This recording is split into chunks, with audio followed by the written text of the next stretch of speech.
কেউ যদি জুলুম করে তার ভাইয়ের 1 বিঘত পরিমাণ জমিন খায়, 1 বিঘত চেনেন তো? এই যে আমার এই আঙ্গুল থেকে এই আঙ্গুলটা, এটা টান টান করলে যতটুকু জায়গা এটার বলে 1 বিঘত। শিবের আরবিতে বলে শিবের।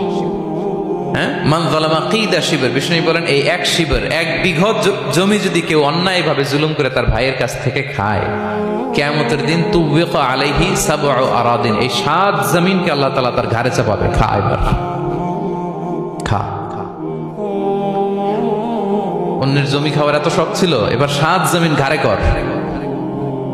কিয়ামতের ময়দানে আপনার দেহটারে বিশাল আকৃতির করা হবে, এই 7 জমিনকে আপনার কাঁধে তুলে দেওয়া হবে।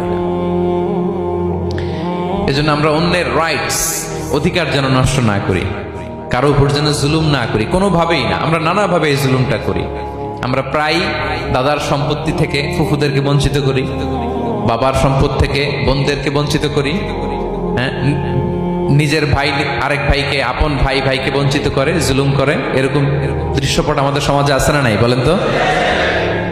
কিয়ামতের দিন আল্লাহর সুপ্রিম কোর্টের কাঠগড়ায় হিসেব দিতে হবে।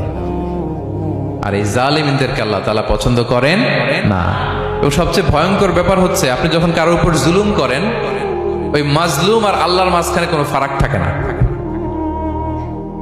আল্লাহ ওই ফারাকের পর্দা উঠায় নেয়।